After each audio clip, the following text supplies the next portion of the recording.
Hi there. Welcome to the Walrus Talks at Home, the future of speech online, presented by Facebook Canada. I'm Jennifer Hollett, the Executive Director of the Walrus, and we are thrilled to be joining you online this evening, bringing together people in conversation across the country and beyond live. I'd like to start by acknowledging the land that I'm on in Toronto. I come to you from the traditional territory of the Mississaugas of the Credit, the Anishinaabe, the Haudenosaunee, and the Wendat peoples. Toronto is home to many diverse First Nations, Inuit, and Métis peoples. We'd also like to take a moment to remember the 215 Indigenous children that were found in an unmarked grave at a former residential school in BC. We mourn with their families and with residential school survivors. We also mourn with the Muslim community as a vigil is held this evening, remembering 4 Muslim family members recently killed in an Islamophobic attack in London, Ontario, with a young son still in the hospital. We stand in solidarity in the calls for justice and in the fight against discrimination and racism. Please join me right now in a moment of silence.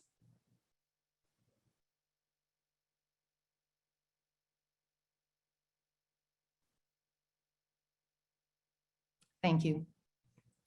The Walrus is committed to being a platform for Canada's conversation, challenging, urgent, complex, and thoughtful conversations from a diversity of voices. And we do this in a number of different ways, through our journalism in our print publication, but also online at thewalrus.ca, through our podcast, The Conversation Piece, and in our public event series, The Walrus Talks.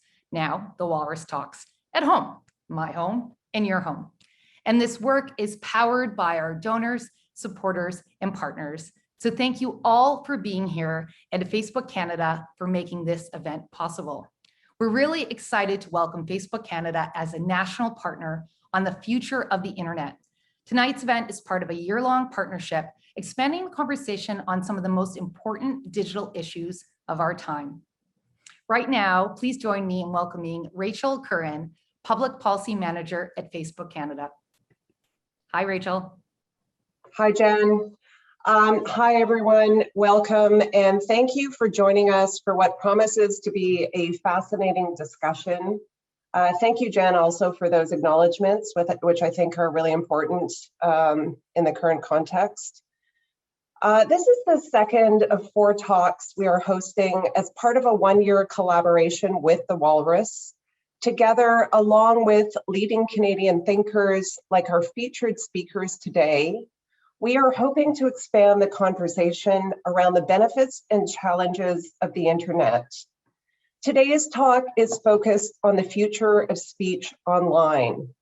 This is really the topic of the day, I think, given that online platforms have become our primary mode of communicating with each other and expressing our views and opinions. At the heart of this debate is creating a balance between free expression and content that can be categorized as harmful or objectionable in some way. And at Facebook, we grapple with this balance question daily. I can attest to that as someone whose job involves helping developer policies around content and content moderation with a particularly Canadian lens. Look, there isn't much debate, or I think there shouldn't be, around illegal content, things like child pornography, terrorism, hate speech as defined in Canadian law, etc. But when it comes to content that is quote unquote merely objectionable rather than illegal, where should we draw the line? At Facebook, our community standards represent our best effort to determine where that line should be. And they cover content that goes well beyond what's defined as illegal in Canada. Our community standards are continuously evolving as well to incorporate external stakeholder feedback, expert opinion, and current context. They cover things like bullying and harassment, violent and graphic content, and misinformation. But let's ask, is the line in the right place currently? Should we, Facebook, as a private company, be the only ones making these very consequential decisions around who is and who isn't allowed to speak online. So spoiler, we've always said, no, we shouldn't be, but I think that's an open question. And then of course, even if we bar particular speech or particular speakers, we are far from the only platform out there. So when we launched this partnership with the Walrus, we really wanted to dig into these complex issues and these tensions. The internet has brought significant disruptive change to industries and institutions, but it has also created positive opportunities for our economy and our society. It's our view that the implications of this shift should be addressed and debated through insightful, fact-based discussions, which is why we're thrilled to welcome you all to this discussion today. And thank you again for taking the time to join us. On that note, I'm going to turn it over to Jen to kick things off. Thank you so much, Rachel. Tonight's conversation explores the very timely topic of the future of speech online. The internet is a wild, wild west. That's what attracted me to it in the first place back in the 90s. I remember using early text-only versions of search engines, and you could find just about anything. You name it, I'd look it up, and I would find a web page or a chat room. And truly, if you still listen closely to the internet, at the heart of it is a conversation. It's an exchange of ideas, information, content, and community, but also hate and harm, and things that are in violation of laws and policies set up to protect people. Tonight, we're going to take a look at balancing free expression and navigating harmful content. Here's how it works. Each of our speakers has 5 minutes live. And then once your head is full of new ideas, we'll have a moderated Q&A session with the speakers and all of you at home. Tonight, we'll be hearing from Cara Brisson-Boivin, Director of Research at MediaSmarts, Timothy Caulfield, author and Canada Research Chair in Health Law and Policy at the University of Alberta, Tamara A. Associate Professor, Department of Political Science at the University of Guelph, and Cara Zwibel, Director, Fundamental Freedoms Program, Canadian Civil Liberties Association. Thank you all for joining us, and we'll start things off with Cara Brisson-Boivin. Welcome to the stage.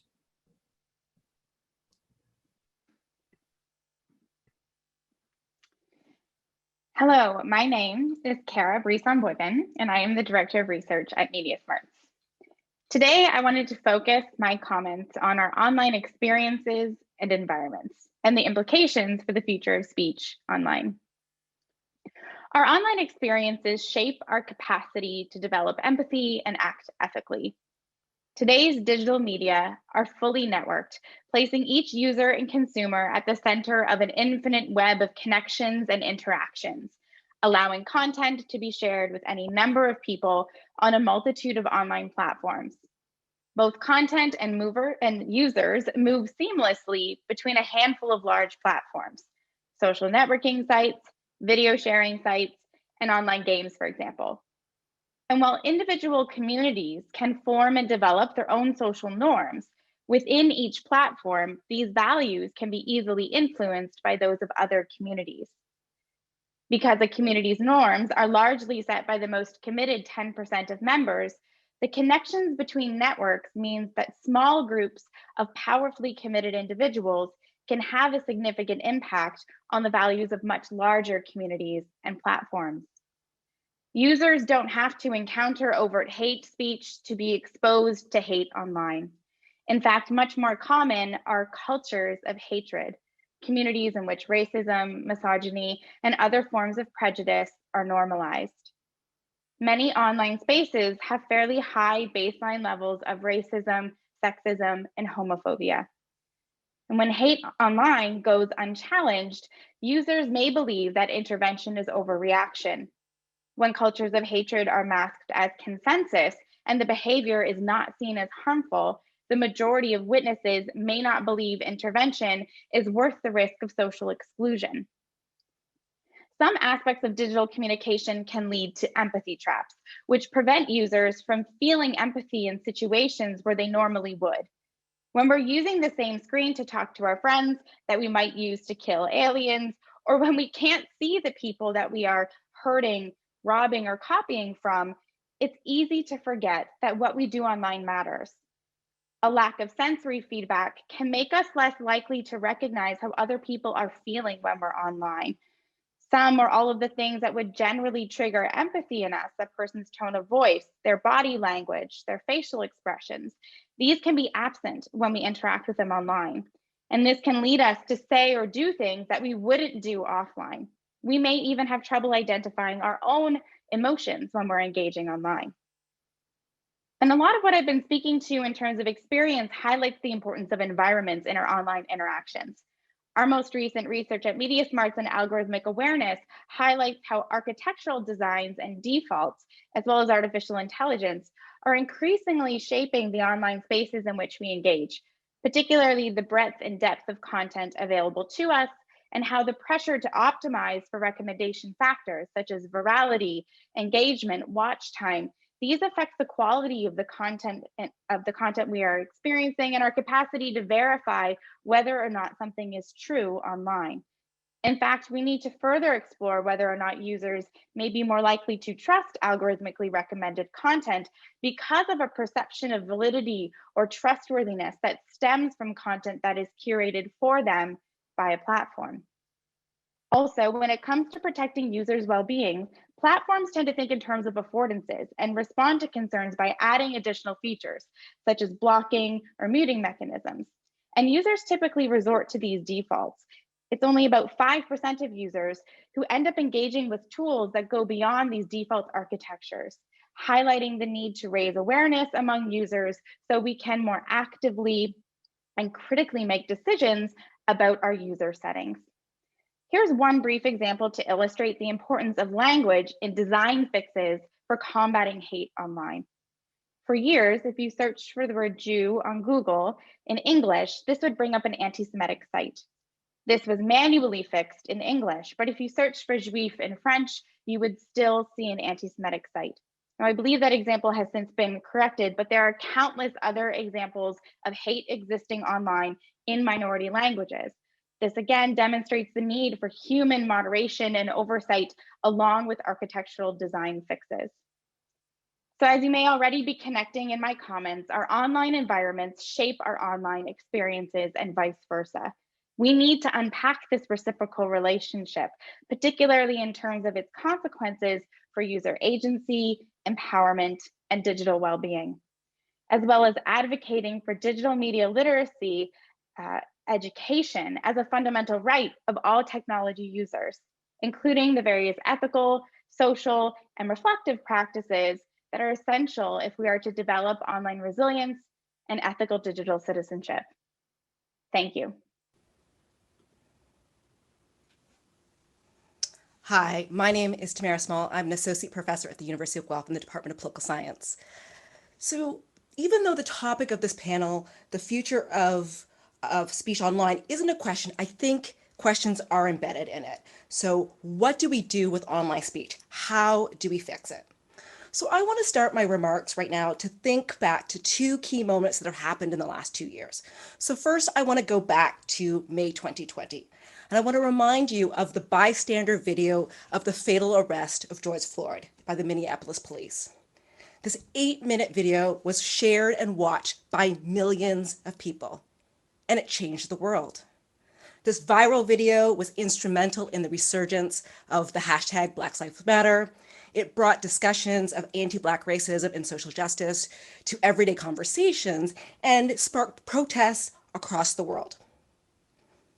My second moment comes from January 6th this year with the US Capitol Hill insurrection, where a mob of supporters for the former president attempted to disrupt the joint session of Congress assembled to count the electoral votes. As the story goes, there was widespread misinformation about voter fraud that was shared on social media, even from the highest levels. Online groups were instrumental in allowing those supporters to communicate, to share, and to organize what happened on January 6th. Those two moments are interesting for a number of reasons within the context of American politics. But as a digital politics scholar, someone who's interested in the use of digital technologies by political actors, institutions, and citizens, what's really interesting to me is about the intersection between digital technologies and democracy. So one of the questions that scholars like myself have been looking at for the last 20 years is the extent to which digital technologies support or threaten democratic practice. So when we look at the George Floyd situation, people see it as an example of the power of digital technologies. People see the video as a tool of transparency. They see it as a tool to allow marginalized groups to participate more fully in society. When we look at the Capitol Hill riots, it's the worst of digital technologies. They argue that digital technologies have created a post-truth environment where echo chambers allow people to avoid topics, arguments, and people in which they disagree. But what is interesting to me about these two very interesting moments is it's the same technology, right? The same technology.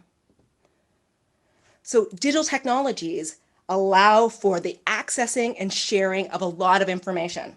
Some of that information is really good, and some of it is really, really terrible. Digital technologies allow for communities to form. Some of those communities are positive and productive, others less so. And so I invite you to keep these two juxtaposing moments in mind when you consider the future of speech online. In general, I'm making an argument against technological determinism, that things are good or bad because of digital technologies. And I don't want to suggest that technology is neutral. I think Cara persuasively argued that it's not. At the same time, I would argue that digital technologies in and of themselves change a lot of things when it comes to democracy. Rather, I have argued elsewhere that digital technologies create affordances and opportunities for individuals and institutions. And that these institutions and individuals in turn make choices how to incorporate digital technologies into their activities. These choices are structured not only by the politics and their objectives, but by the political, social, and economic context in which they operate. So returning to the title, the questions implicit in the panel, the future of free speech online. What do we do with free speech? How do we fix it? So I invite you to think of one more question. How do we address the very worst of digital technologies without cannibalizing the very best of them? Thank you very much.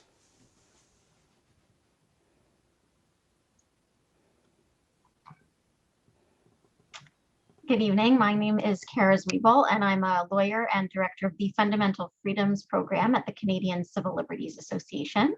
For those who don't know, the CCLA is an organization that has been working since 1964 to protect and promote rights and freedoms across Canada. And one of my core areas of focus at the CCLA is on freedom of expression. So I look at the topic of online speech through two lenses, one that is focused on the overriding importance of freedom of expression as protected in the Canadian Charter of Rights and Freedoms, and one which is focused on efforts to try to reform the law in order to try and address some of the harms that result from online speech, including most notably misinformation and hate. I believe that trying to regulate online expression in a way that complies with the Charter is one of the most significant and challenging contemporary constitutional issues. For at least the last 6 months, we have been hearing from the Government of Canada that they intend to table legislation to deal with online harms, although the date on which this legislation is coming seems to be a moving target. I have to admit that awaiting online harms legislation has upped my anxiety level, which during the pandemic is really saying something. And that's because while I recognize that the free-flowing expression that takes place online does give rise to real harms, it also has some very positive aspects, as Tamara was just discussing. I'm very skeptical of the government's ability to regulate this space without overshooting the mark and undermining some of the genuine benefits that arise out of free expression online. Benefits that have included giving voices, and in some cases, megaphones, to those who are traditionally silenced or ignored. And my skepticism isn't due to any distrust of this particular government or even distrust in government more generally. Rather, it's a skepticism about the use of exclusively legal tools to address complex social problems. So even if it were possible to scrub the internet of all hateful content, which I would say emphatically it's not, that would not change the fact that some people hate others because of the color of their skin or the person they love or the way that they pray. Clearly, there's a role for the law to play, but I see it as a relatively limited one. And I worry that if we pin all of our hopes and efforts on a new legal regime, we will inevitably be very disappointed with the results. There's still a lot we don't know about what the Government of Canada has planned in addressing online harms, but it seems likely that there will be a new regulator and that online platforms may be required to quickly remove pieces of content falling into certain categories. And the bits of intelligence that I have about what the government has planned suggest that the categories targeted will include non-consensual intimate images, the promotion of hatred, terrorist propaganda, child sexual exploitation material, and threats of violence. And the government may choose to follow in the footsteps of Germany, which has a 24-hour takedown requirement for some types of content, which means that platforms have to take down so-called obviously illegal content within 24 hours of receiving notice of it or face very substantial fines. So there's a few important points that I want to make about this model. First, although misinformation and disinformation arguably give rise to some of the most significant harms that we're seeing today, and I think Timothy will talk about this, I don't believe the government will be attempting to address that particular category of expression with new legislation. Canada used to have a spreading false news offense in the criminal code, but that law was struck down by the Supreme Court of Canada in the 1990s after it was used in an attempt to prosecute infamous Holocaust denier Ernst Sundal. Our defamation and libel laws can address some types of misinformation, but these generally depend on individuals bringing civil claims and will usually only be relevant where an individual or a corporation's reputation is involved. Second, a takedown model is a really concerning approach from the perspective of expressive freedom because it will almost certainly result in over-removal of content. And that's because while it might be relatively easy to clearly identify an image of a child being sexually exploited, whether a particular piece of content is hate speech or even terrorist propaganda is much more difficult to determine. There's also a very big difference between how the law defines the promotion of hatred and what the average Canadian might consider to be hateful content. It surprises many people to know that in the last major Supreme Court case that dealt with a hate speech law, Saskatchewan Human Rights Commission versus Whatcott, decided in 2013, the court made it quite clear that hate speech is not aimed at discouraging repugnant or offensive ideas, and that it doesn't prohibit expression which debates the merits of reducing the rights of vulnerable groups in society. And those are things that I think most people would typically categorize as hate speech. So to conclude, while I think the law has some role to play, I think we need to focus more on efforts on digital literacy, as the other Cara mentioned. I think we need to call for greater transparency and accountability from online platforms. And I think that we need to recognize the limits of the law when it comes to attempts to regulate expression and assume some of the onus as users and consumers of information online to do our due diligence and put in the work necessary to make the online environments that we engage in better and less harmful. Thank you.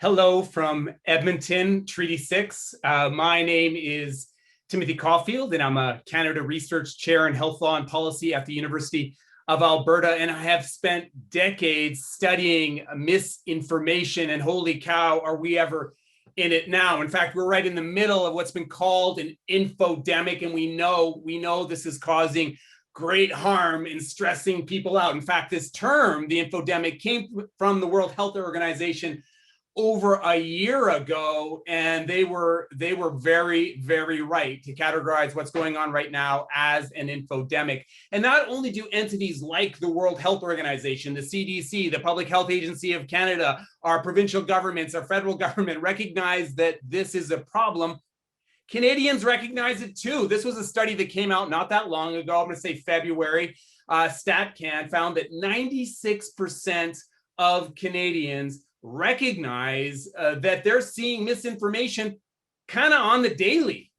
And that's a remarkable number. And by the way, that same study found that over 90% of people are getting their information online, right? So there's a lot of misinformation out there. And of course, I'm talking about largely misinformation about the pandemic right now that we know has done great harm. What kind of misinformation is out there? Well, we're hearing misinformation about the source of the pandemic. That's been around for a long time. This is one of my favorite examples, that 5G technology caused the pandemic. I don't know if you guys knew this, but Woody Harrelson on social media kind of was the epicenter of the 5G controversy. But we've gone from 5G to drinking pee. There are all these suggestions about what you need to do to cure the pandemic. And again, this has done real harm. This is something that we're studying at the Institute. And by the way, don't drink your pee. Actually, urine has had a very big year. People are drinking cow urine. They're drinking the dog urine, and they're drinking their own urine. No, don't do that. But we know this is causing real harm. And where is the social media coming? Where is the problem coming from? Well, this is largely, not entirely, but largely a social media phenomenon. There's been a growing body of evidence to suggest this. There's an interesting study from last summer from McGill that found that, if you get your information from a social media platform, you are more likely to believe misinformation, more likely to spread misinformation, right? And there's been other studies since then that have replicated that finding. And we also know that this is stressing people out. It's stressing people out. And that may in turn cause people to spread misinformation. So what kind of harm? What's the harm of all this? Well, you guys know the harm. There's been deaths, right? There's been hospitalizations. There has been increased stigma and discrimination as a result of misinformation. There's been property damage. There has also been skewed health and science policy. The hydroxychloroquine debacle is just one example. It's also just added to our chaotic information environment. And we know that does great harm also. Of course, though, it's also causing a great deal of harm in the context of vaccine acceptance. Misinformation about the idea that it will cause infertility. No, it won't. That the vaccines will change your DNA. No, they won't. That the vaccine will cause you to shed viruses.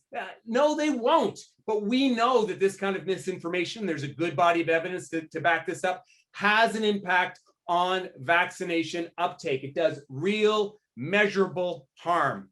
Okay, so what are we going to do about it? How are we going to respond? What is the answer? Well, you've already heard from my wonderful colleagues about some of the things that we need to do. This is such a complex problem. We need to come at it from absolutely every direction. I actually think we need the regulators to do more. And by that, I mean Health Canada, the FDA, the FTC. We need the provincial regulators to do more. We need the College of Physicians and Surgeons to do more, monitor their members. So we do need to do more. But in addition to that, we need evidence-based strategies for the social media platforms. In addition to that, we got to get out there and we've got to debunk. Debunking does work. We've got to flood the social media platforms with good, reliable content. It really does work. Debunking works. So what does that mean? That means listening first. What are people worried about? And then providing, let's get that right, providing good science,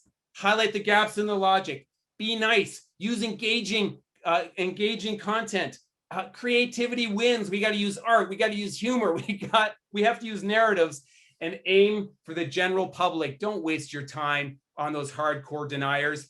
We've tried to do that with our own initiative. It's called Science Up First. This is a social media project, an initiative aimed at Twitter, Facebook, Instagram, TikTok. Join the conversation, join Science Up First, get out there, shed the good content. I hope you become part of the team. Thank you very much. Timothy, I love the live memes during your talk. That was so fun to see. Thank you so much, Timothy, Cara, Tamara, and Cara for your talks. We're excited now to open up this conversation live. And I want to take a look because we have audience members registered from all over, including Canmore, Fairbanks, Regina, Chelsea, Sackville, and beyond. Great to see you. And we encourage you, everyone joining from home, to share this conversation on social media. Yes, it is very meta. So you can tag us on any of the platforms at the Walrus, and the hashtag is #Walrus Talks. Now, if you have a question for our speakers and you're watching on Zoom, you can submit it in the chat, or if you're in Facebook, in the comments. I'm now going to welcome back our talkers for our Q&A session.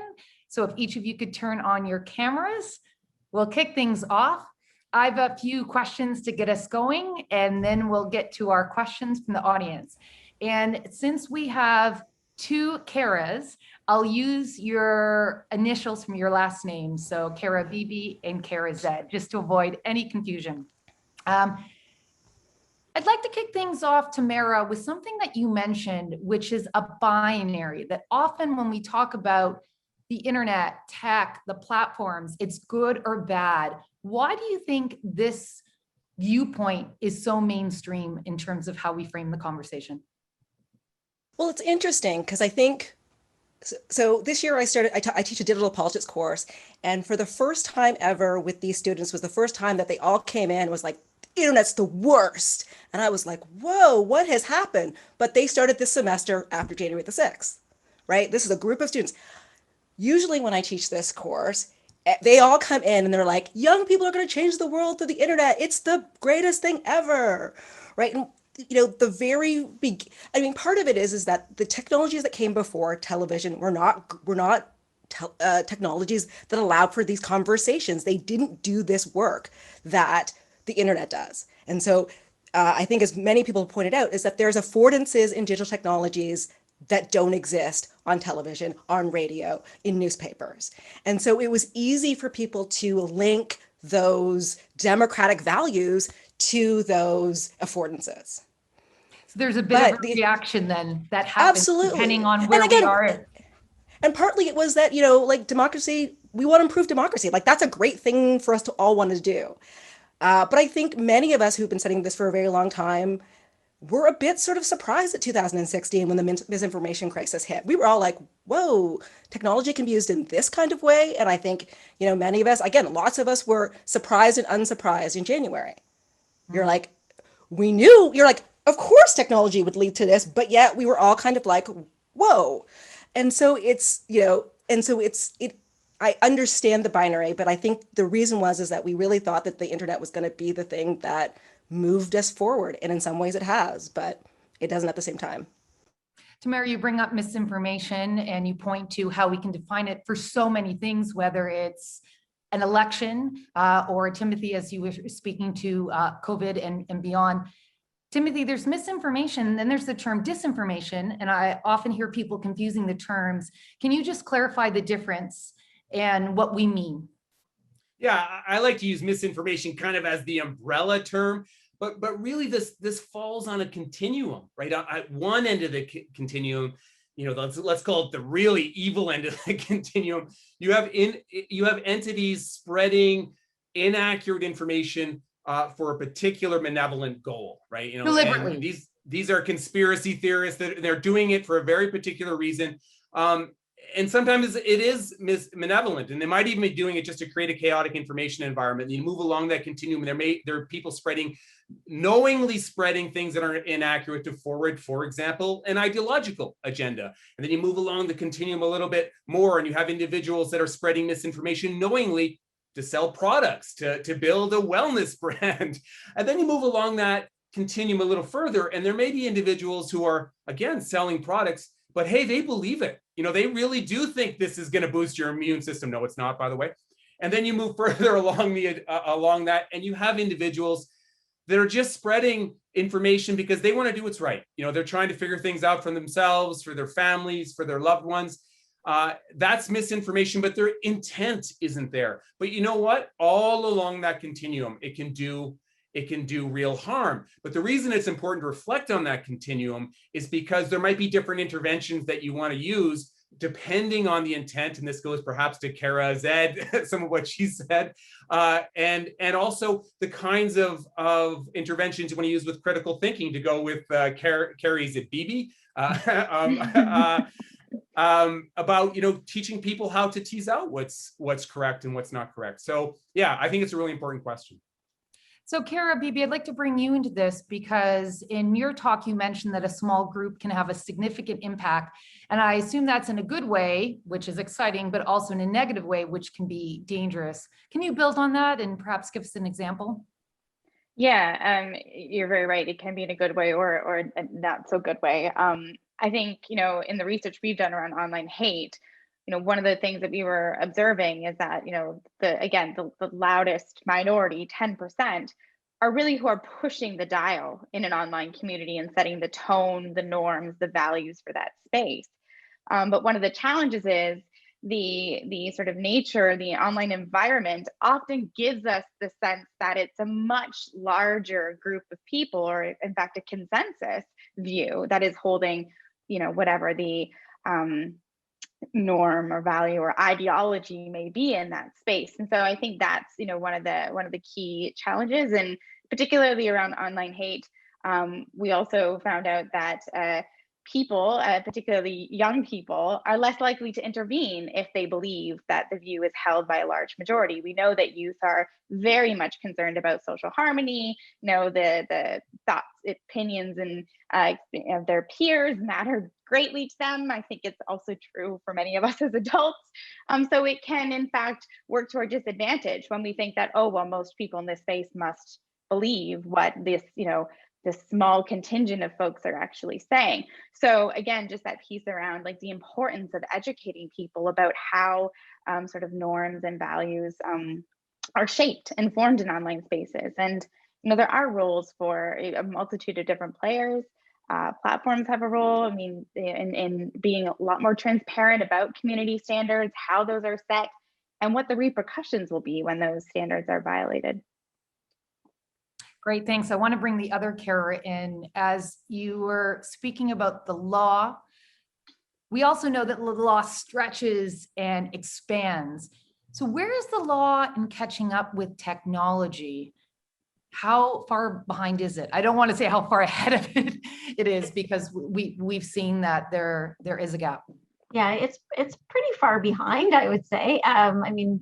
We've got a lot of the harms that we're talking about and that the government is talking about trying to address with new online harms legislation are things that are already illegal, and that arguably the tools already exist. But you need not just the law to keep up, you also need police services to have the resources and the technology acumen to navigate some of these issues. If you think about the controversy around Pornhub, and this was clearly illegal content on a massive scale, and I think there were legal tools that could have been deployed to deal with that problem, but they weren't. And I'm just I'm not totally clear on the reasons for that. Some of it has to do with jurisdiction. Some of it is the fact that it is really difficult,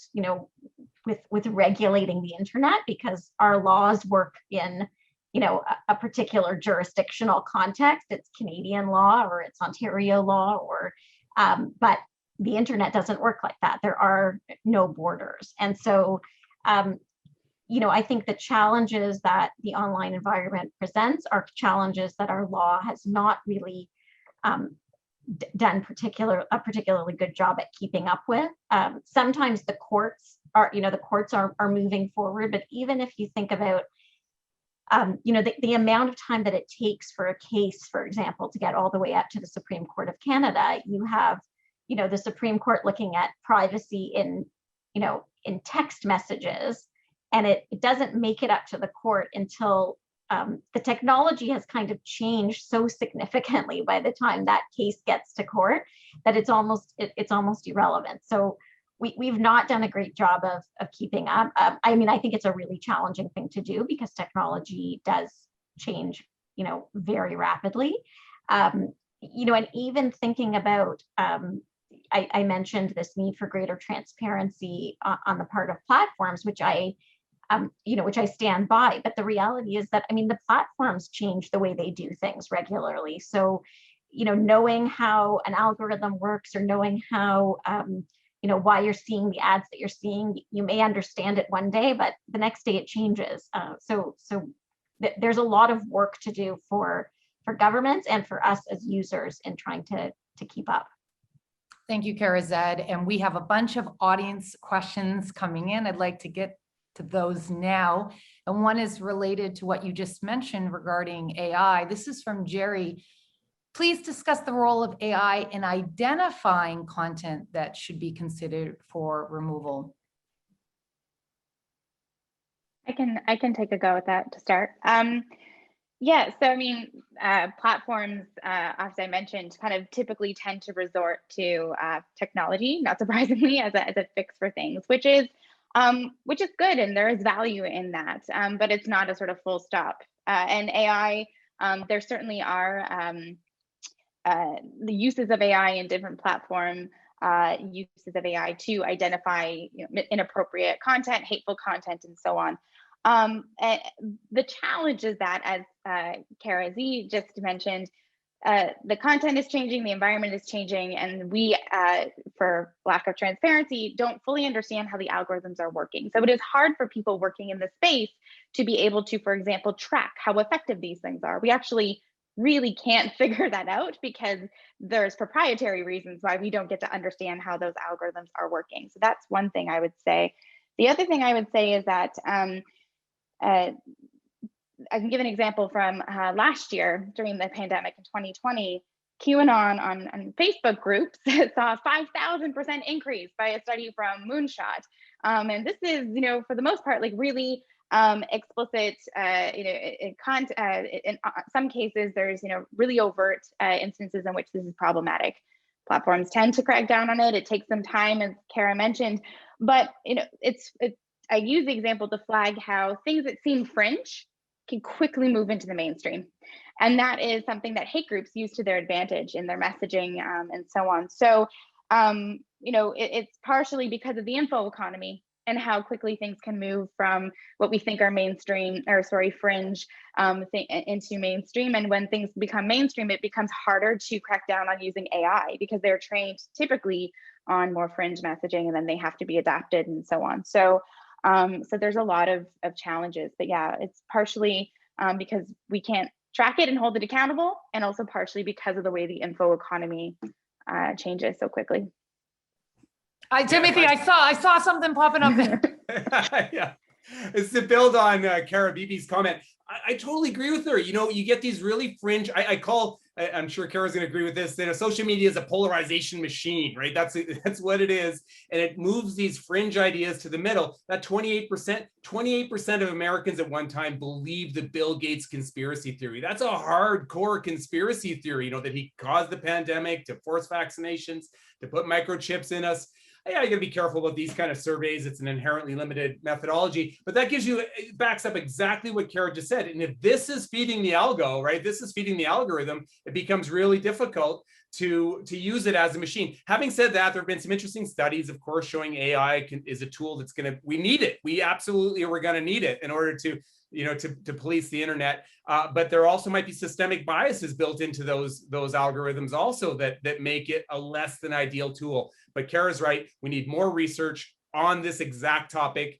The good news is, I think it's happening.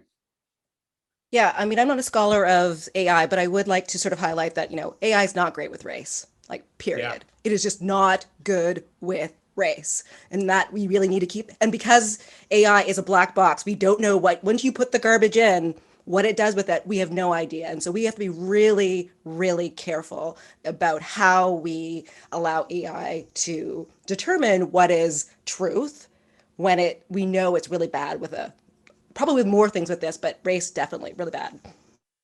And the other Cara, I see you want to jump in as well. Yeah, I just wanted to say, I think there's some limited things that AI could be really effective at. I agree with everything that's already been said, but I think one thing AI could do is deal with the bots issue. So, identify who is a real person and who is not, and try and, because the bots can really contribute to the amplification of certain messages.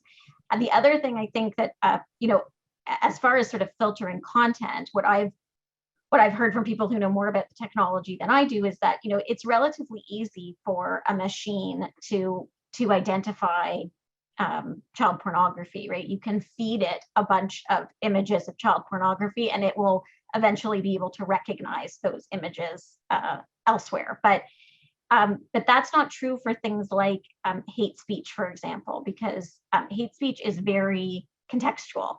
You do really need to consider the full context in which it's happening to sort of understand on what side of the line it falls. I think the same is probably true for things like terrorist propaganda. So I think that, there's a role, but it's probably one that it has to be tailored to that specific thing that it's trying to identify. And it's definitely not going to, we for sure need it. I mean, the volume of content that is uploaded onto these platforms is not something that human beings alone could try and vet and moderate, but we do need to be really careful about how it's used, and the same kind of transparency that I'm talking about with,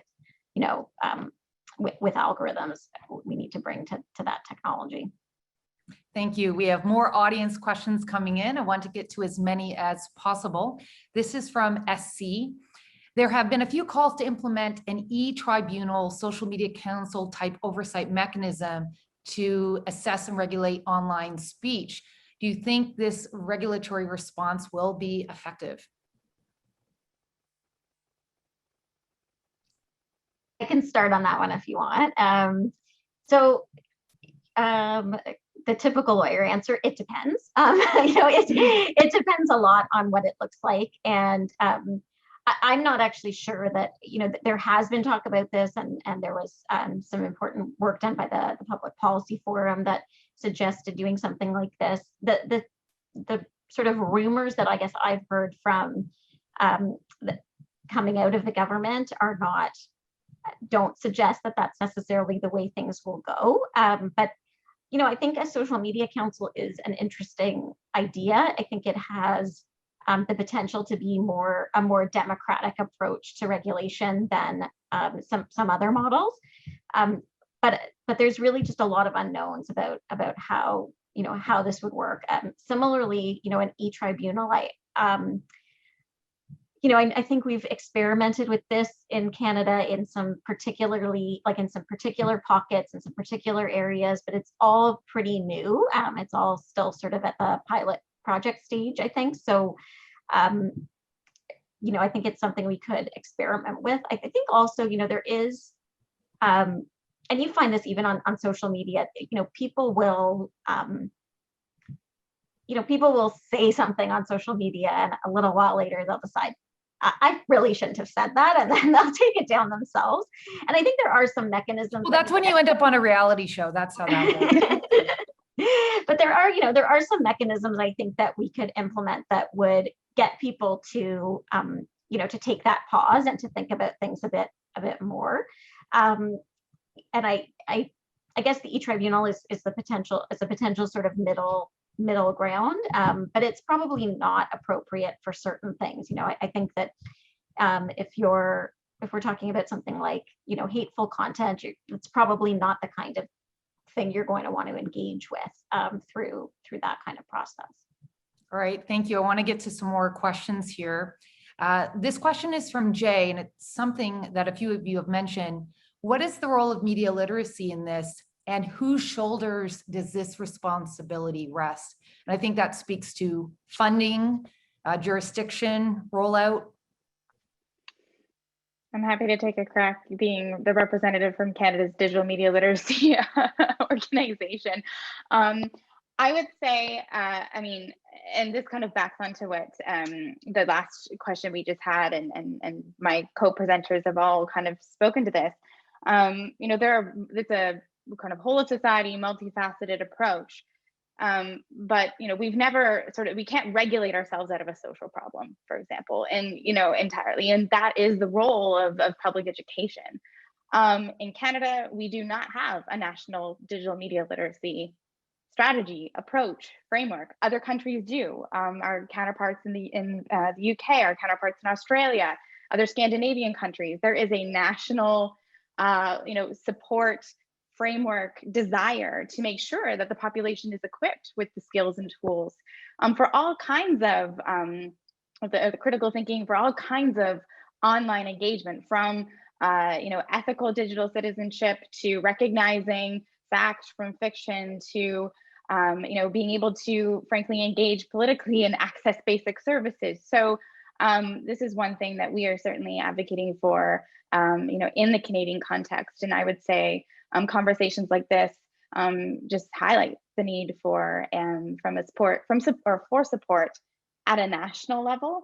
In terms of who should carry it out, I think it will be a multifaceted approach. I mean, that will involve, you know, to some degree, a public, you know, school at the youngest age, but also we need to, you know, get other, you know, community organizations on board, different government departments on board to be responsible for different aspects of this, because we are not experts in all the things and we need to draw on other people's expertise. Thank you. Next question is for Timothy. Karen asks, I would like to believe that an intervention can succeed in dispelling misinformation online, but are there examples of such success? And Timothy, I'm wondering if you can speak to what could individuals do? Because I think a lot of people just block or defriend that friend or family member and give up because it's not worth it. So how can anyone who's watching tonight try to do this? Yeah, it's a great question. And, you know, I often get the comment, it just doesn't feel like debunking works. It just feels so futile. But there really is a pretty robust body of evidence now that suggests that debunking, some people don't even like that term, and I sympathize with that because it feels unilateral, feels combative, but let's own that term. It really does work. And, you know, those strategies I outlined so quickly in my presentation have been shown through various methodologies that they can be effective. But what you want to think of, I think the core things you want to focus on is, you know, you have reliable content that is shareable, right? And there's been a number of studies that have highlighted that. And I know MediaSmarts also knows a lot about this. That content has to be shareable, has to be meaningful to the community that you're aiming it to. It has to come from the right voice. That's so important. And so when you're talking about social media, those are some of the things that you want to focus on. The other thing you want to think about is, you know, don't get combative. You know, it can be hard, you know, but that, you know, that thing I said about not, you know, focusing on the general public, not the hardcore deniers. I really mean that. It's very difficult to change their minds. If you do go after them, often it just gives them an opportunity to double down. But you can still use, you know, like the Bill Gates conspiracy theory idea as an opportunity to talk about the science, as an opportunity to talk about what the facts are for the general public. And if you do that, you can make a difference. Now, the other thing you have to remember is no one ever changes their mind in front of you. You know, your crazy uncle's not going to go, you know, now that you mention it, Tim, you're right. You are right. That's what we want to hear. That never happens. What you want to do is you want to give them a path to the truth, right? You want to give them the tools that you want to give them that credible information that maybe not today, maybe not tomorrow, or maybe not even this issue, but the next one, they're going to be more likely to ignore the noise and see the credible information. And we have to think about, I think, these kinds of interventions like a public health intervention. We're talking about moving the needle. We're talking about not making it worse, right? So that's also how we have to think about it. You're not going to change every mind, but these interventions, they matter. Timothy, thank you. We have time for one last question. Want to squeeze it in? We have a minute or two for it. And Tamara, I'm going to send it your way. Maureen writes, this is great. However, I believe we're preaching to the converted right now. She writes, I suspect that most, if not all, offenders did not sign up for this webinar. So how do we make effective change if the offenders are not listening and have no interest in listening? Tamara, what would you say to that? Oh, no, that's a way to end it. I mean, this There's is a little real talk here, right?